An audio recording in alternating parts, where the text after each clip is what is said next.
he said, he commented on my website. I do have a website, by the way. It's called Peter Blacklarge at AOL.com. But he said, how do you play so fast with such a flimsy pick?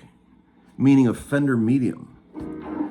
I never considered a Fender medium to be flimsy at all. Yes, it flexes a bit if you bend it hard, but it's hardly, flimsy. I don't understand that.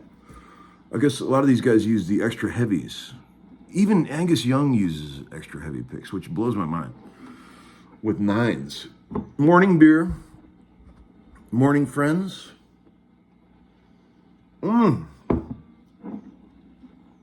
Very European, having a beer in the morning.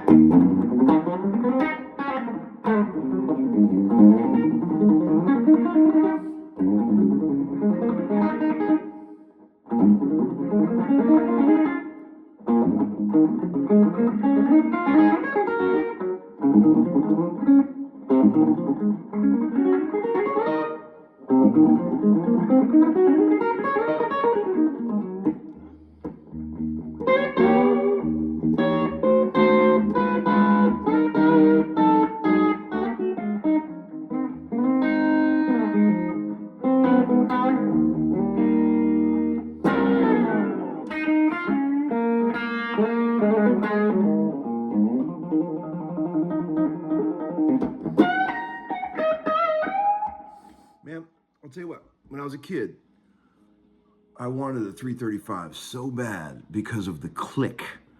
You know what I'm talking about? Only a 335, when you play these notes, does it click like that. I knew that when I was a kid. I heard that on Steely Dan records. I heard Larry Carlton doing that.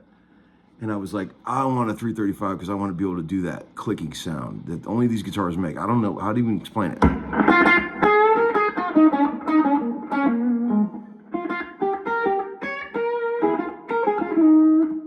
First thing I did when I got that guitar, I remember my first 335 was a hideous early 70s Norland walnut 335 that I used to play through a Seymour Duncan convertible, if you can imagine. And even back then I was getting the click. I knew just how to do it too. You guys know what I'm talking about with the click? It's kind of an inside thing. It's as inside as when Ted Williams, at the giant retirement party they had for him, he was out in a field with 1 million other people and they were all celebrating, and he was on a golf cart. You can find YouTube footage of this. And he grabs Mark McGuire and he whispers something in his ear. And everybody was wondering what the hell he said at that moment. I found out later that he asked Mark, do you ever smell the bat burn? Something that only guys that hit like Ted Williams and Mark McGuire could talk about. You ever smell the bat burn? That's pretty cool, isn't it? Anyway, I hope everybody's doing great out there. The amp's doing that thing again. I kind of like it, but I'll shut it off because some of you guys are very sensitive. You're very sensitive to a lot of things. I don't know what's going on with my hair today. Ugh, I just got out of the shower. So I'm going over to Brett Papa's to do a little more work on these videos that we put together for our little subscription service. And we did that again. We did that yesterday. And we did one that we both really liked a lot. We got into some pretty deep shit.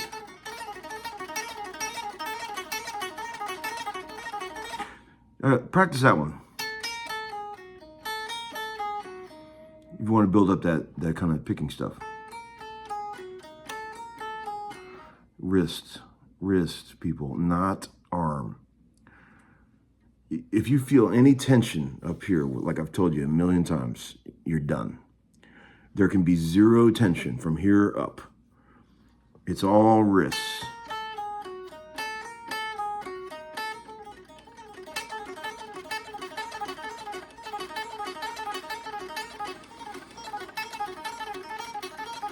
I go have a bite. That'd still be going.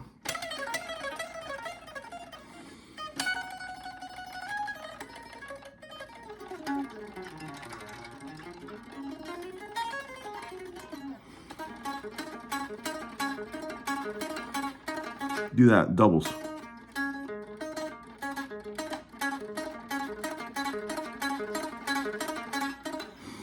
No tension. Super release. The wrist is moving.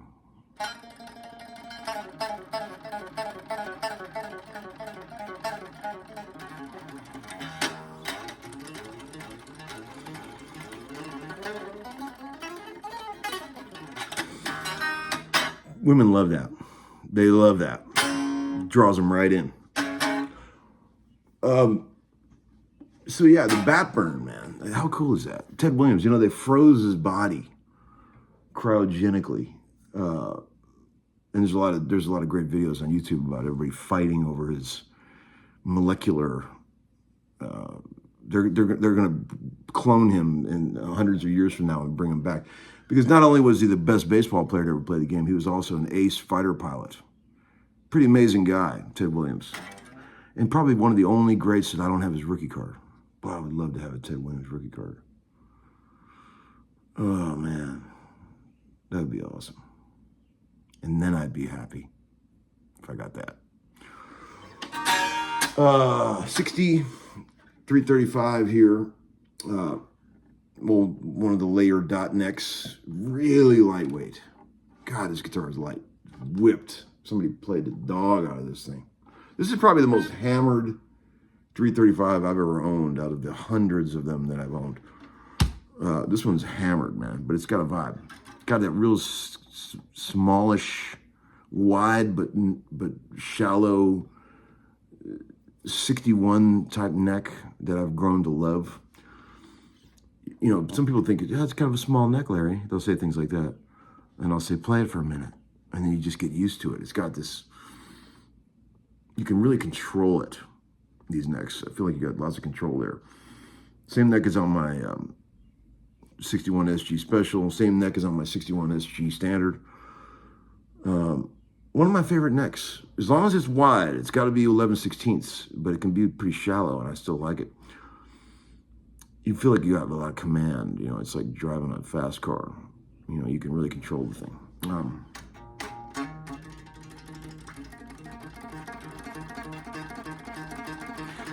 Monday morning feels so bad. Everybody seems to nag me. Coming Tuesday, I feel better.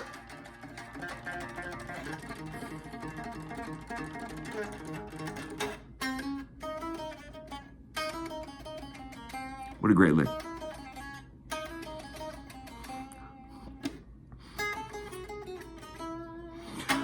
You know, music is so much better now. People are so much more creative these days. The chords are a lot cooler these days. Beautiful day here. It's starting to get hot. But I think that deal with the pool is going through. I think it's going to happen. You know, my inner Clevelander was just waiting for something to blow up and tank the deal. Because Clevelanders never count on anything. Clevelanders know that never count your chickens before they hatch. Don't ever get excited about anything because it's probably going to blow up. That's the Cleveland way. That's how you do it in Cleveland. Is expect nothing and be pleasantly surprised when something goes right. That's how you do it. And that served me well. That sort of conservative, stoic outlook on life. I'm really hoping that I'm going to be able to hold on to my 57 Gold Top throughout this house deal. The house is going to extend me financially a little more than I hoped, and I'm desperately thinking that's the guitar that's going to have to go if something goes, because I'm sure as hell not selling that burst. And I mean, I'm glad this deal's going through, and I know in the end that house is going to be worth it. It's going to be a great upgrade to have that pool. But I'm just hoping I can hold on to the Gold Top throughout the process. I've already made a couple calls to some friends I know that would want it. It's the best one I've ever played.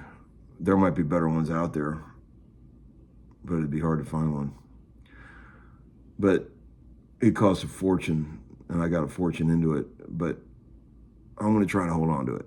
And I'm not just saying that to get a bunch of you guys out there going, oh, I'd like to buy that guitar, Larry. Yeah, I'm hoping you're going to have to buy that guitar on my estate sale.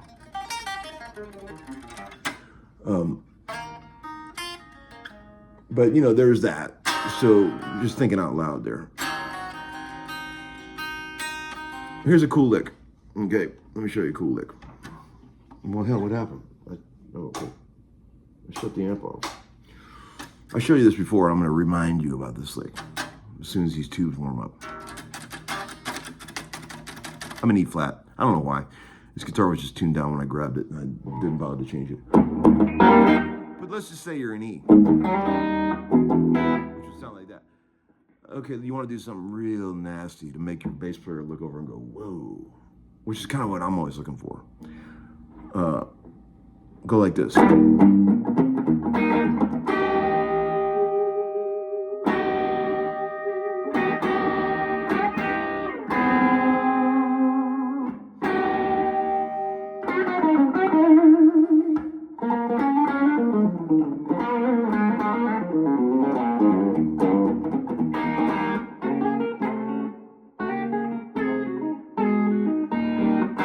Okay, so like,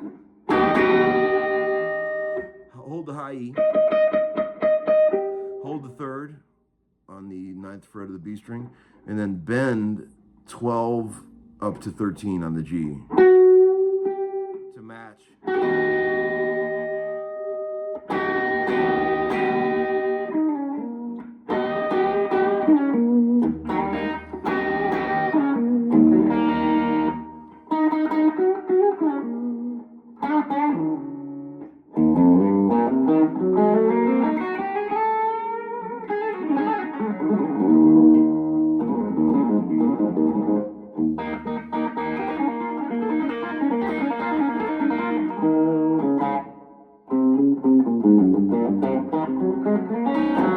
All right, friends. See you later. Have a great day.